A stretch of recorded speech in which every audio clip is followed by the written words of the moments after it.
La matinale de Radio Classique avec David Abiker. 7h14, les voix de l'économie. Votre invité Charles, la présidente de la commission de régulation de l'énergie. Avec Del Sol Avocat. Del Sol Avocat, donnez toutes les chances à votre entreprise. Bonjour Emmanuel Vargon. Bonjour. Et bienvenue sur Radio Classique. Les prix de l'électricité vont-ils baisser cette année au 1er février ? Oui, les prix d'électricité pour les tarifs réglementés, donc pour tous les particuliers et les entreprises qui en bénéficient, vont baisser au 1er février d'environ 14%. Pourquoi environ ? Environ parce qu'on est en train de faire le calcul définitif, on délibère la semaine prochaine, donc le chiffre définitif sera connu en fin de semaine prochaine. Mais voilà, c'est plus qu'un ordre de grandeur, c'est vraiment le niveau vers lequel on s'achemine. Environ 14% parce que ça reflète l'évolution du prix sur les cours mondiaux. Ils sont en baisse ces derniers mois. Pour de bon ? Alors, effectivement, on a vécu cette période de crise vraiment très exceptionnelle, liée à la fois à la guerre en Ukraine et aux problèmes de production sur le parc nucléaire d'EDF, au moment de ce qu'on a appelé la corrosion sous contrainte. Et donc, beaucoup de tensions sur les approvisionnements en gaz et des difficultés à produire de l'électricité en France, ça a donné une envolée des prix.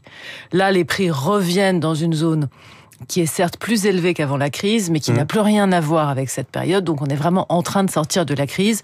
Et maintenant, les prix pour les prochaines années, donc non seulement 2025, mais 2026, 2027, même 2028, on a des cotations, sont assez stables, autour de 70 € du mégawattheure, 65 même pour les années les plus éloignées.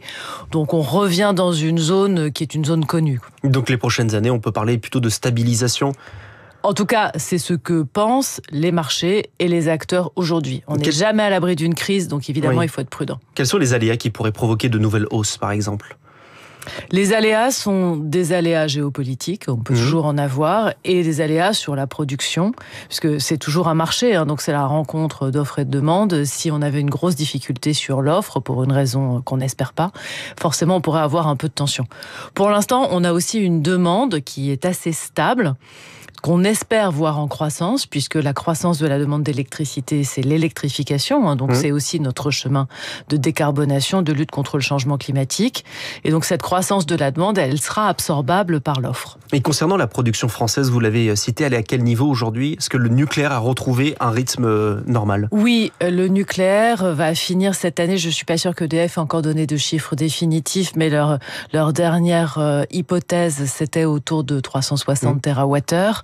On était tombé à 280 TWh d'électricité nucléaire dans la période de crise. Donc voilà, on est sorti de cette crise. La baisse des prix dépend aussi de la fiscalité et donc du gouvernement. Vous avez été ministre, donc vous connaissez ces difficultés. Sans faire de pronostics sur le vote ou la censure, est-ce qu'on peut avoir au moins des garanties que la fiscalité ne va pas augmenter cette année ? Alors d'abord, je ne parle pas du tout au nom du gouvernement. Maintenant, je dirige... Vous avez été au passé ministre. Je dirige une autorité indépendante. Donc les choix fiscaux sont les choix du gouvernement et du Parlement. Ce qu'on peut dire, c'est qu'il y a eu beaucoup de débats sur la fiscalité sur l'électricité et que finalement, la loi spéciale ramène la fiscalité spécifique sur l'électricité. C'est pas vraiment une taxe, ça s'appelle une assise techniquement. Oui. La ramène à son niveau d'avant-crise. Et à ce niveau-là, on aura bien cette baisse des tarifs réglementés d'environ 14%.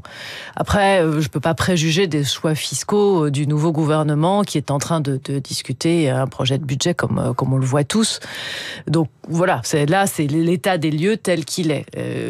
Beaucoup de voix s'étaient élevées pour dire qu'il faut faire attention à ne pas trop taxer l'électricité au-delà du retour à la normale. Sinon, encore une fois, on n'est pas très cohérent avec notre vision de passer à plus d'électricité pour moins de carbone. Et la mesure envisagée avait été finalement retirée quelques heures avant la censure, mais il y a une discussion en ce moment sur un budget rectificatif. S'il est adopté en cours d'année, il pourrait intégrer en soi une hausse de la fiscalité ? Enfin, moi, je vais faire aucun pronostic là-dessus. Moi, ce que je peux vous dire, c'est ce qui se passe au 1er février. Les tarifs réglementés bougent une fois par an. Ils bougeront au 1er février. Pour le reste, voilà, il faut attendre. Il n'y a pas de raison qu'ils bougent pendant l'année. Il bouge pendant l'année, il bouge au 1er février et il bouge au 1er août lorsqu'on fait évoluer les tarifs de réseau. Et là, cette année, on fait tout au 1er février, donc il n'y aura pas de mouvement, ni sur le prix de l'électricité, ni sur les tarifs de réseau, en dehors du mouvement au 1er février. Alors justement, les prix reflètent plusieurs choses et on les aborde. Il y a la fiscalité, il y a les coûts à l'échelle internationale et donc l'entretien du réseau dont vous venez de parler. C'est extrêmement complexe. Est-ce qu'il n'y a pas besoin aujourd'hui de remettre les choses un peu à plat, en un mot, un peu à la mode, simplifié ? Alors, c'est complexe, mais ça recouvre des réalités qui sont différentes. En gros, pour que vous ayez de l'électricité, les auditeurs, nous tous, on a besoin que cette électricité soit produite et on a besoin qu'elle arrive chez nous, dans ce qu'on appelle le point de livraison techniquement. Donc la production, c'est le prix de la production et ça se reflète sur un marché avec l'offre et la demande, on en parlait. Et l'acheminement, il faut bien que cette électricité, elle passe par des fils électriques avec tout le réseau qui va avec. Et ce réseau, c'est un coût qui n'est pas complètement négligeable. Il faut l'entretenir, il faut aussi le rendre plus résilient face au changement climatique. Là aussi, quand il fait chaud, quand il fait froid, les inondations. Et puis on continue à le développer parce que on va essayer de décarboner. Donc il faut plus de réseaux pour les grandes entreprises. Il faut aussi connecter les nouvelles énergies renouvelables. Et donc cette partie-là, c'est une partie qui est un peu différente de la partie production d'électricité. Alors là-dessus, on refait les tarifs tous les 4 ans. Donc on vient de finir ce travail, on est en train de finaliser exactement. Et donc la baisse des tarifs réglementés dont on parlait, elle intègre une augmentation de la part réseau pour 2025 qui aura lieu en février et pas en août. Donc en fait, pour les auditeurs, le prix de l'électricité, c'est 3 morceaux. L'électricité elle-même, les réseaux et la fiscalité. La présidente de la commission de régulation de l'énergie sur Radio Classique, Emmanuelle Wargon, le système heure pleine, heure creuse doit être réformé cette année. Pourquoi c'est devenu désuet ? Alors c'est un système auquel on est très attaché parce qu'il rend beaucoup de services aux consommateurs et au système électrique. Aux consommateurs parce que vous avez la possibilité de baisser votre facture si vous consommez au bon moment, puisque l'électricité se stocke pas très bien. Et du coup, le système électrique a besoin de produire exactement ce que la demande ce qui est consommé heure par heure, voire minute par minute. Donc qu'est-ce qui va changer ? Donc quand on consomme au bon moment, c'est bien pour le portefeuille et c'est bien pour le système électrique. Simplement, ces heures creuses, il y a 8 heures creuses par jour et 16 heures pleines dans les schémas heures pleines, heures creuses. C'est un produit de l'histoire et donc elles ne sont pas toutes au bon moment. Et en particulier, ce qui va changer, c'est qu'on va repositionner ces heures dans le calendrier. Maintenant, on a de l'énergie solaire. Et cette électricité solaire, elle coûte pas grand-chose à produire, en particulier en été. Donc en été, entre, mettons midi et 17h, l'électricité est vraiment pas chère. Donc on a besoin de mettre des heures creuses à ce moment-là pour que on puisse mettre plus de consommation à un moment où l'électricité est pas chère, ce qui fera baisser les prix pour tout le monde. Or, pour l'instant, la majorité des Français ont plutôt les heures creuses de nuit. Donc notre objectif est de mettre plus d'heures creuses en journée, quitte à ce qu'on ait chacun d'entre nous 2 schémas horaires, un en hiver, plutôt la nuit, et un en été, on garde des heures de nuit, mais une partie des heures bascule dans l'après-midi.